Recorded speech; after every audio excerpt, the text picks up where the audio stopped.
Hey, this is Rich over at TVP Live with another quick tips brought to you by Adobe Photoshop Elements Tutorials Group, and let's jump right in. Today's poster wanted to know how to recreate this, and basically the fun in the background is supposed to be black, and then the colors of these letters here kind of fade from green to kind of a reddish to kind of bluish, something sort of like that. So I basically first wanted to grab these colors. I made myself a little square image here, and I added another extra color just to have it a little more fun.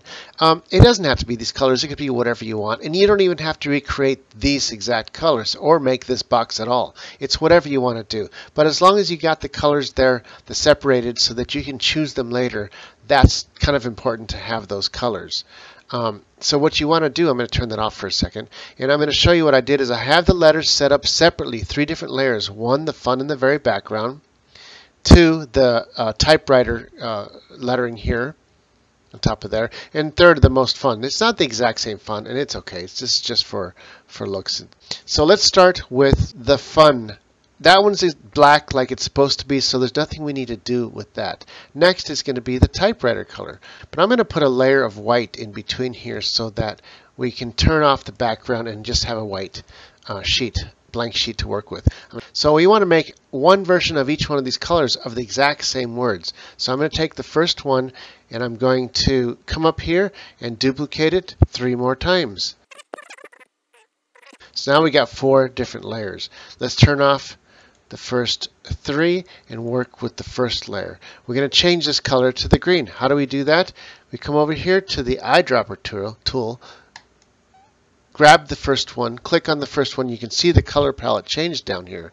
Now we go to our editing tool and double click on this, click on the color you want it to be, and it changes it to that when you hit OK. I can deselect it and you can see now it's that color.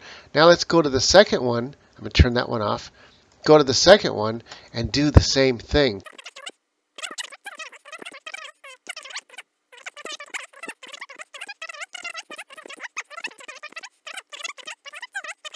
Hit OK and it changes it to that color.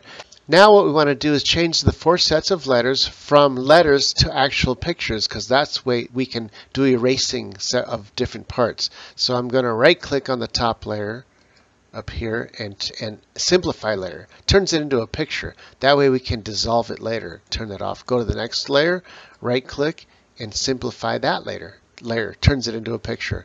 Go to the third one, right click and simplify layer. Without doing this, you won't be able to do a dissolve from one color to the next color.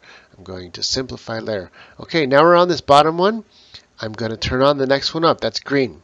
The next one up is going to be red, but it's taking over the whole thing. So what we do is grab the eraser.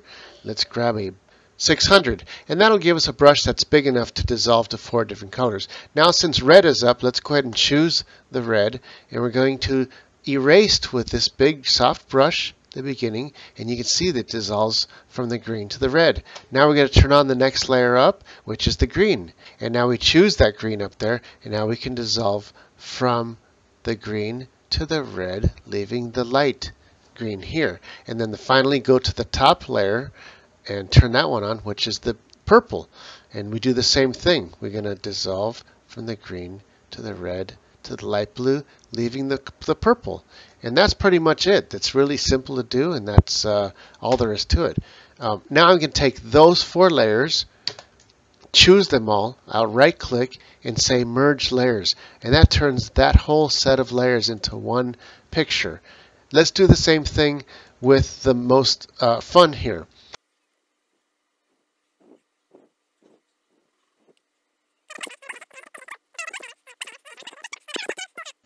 And there we go. All we needed to do was take these most funs here, right click and merge those layers. So now we got all the different layers going on here separately.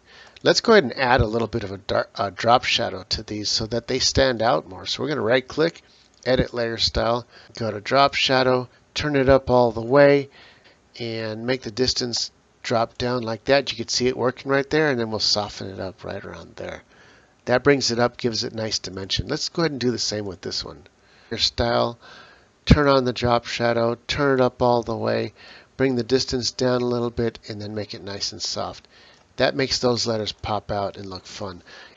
And finally, we wanted to take that fun here, and we can lessen its opacity, which will turn it into different shades of gray. And it was kind of like, I don't know, a little bit less. You can leave it like nice, harsh, and black if you want, or make it a little bit less like that. And that's all there is to it. This is Rich with this tutorial, calling it quits, saying over and out.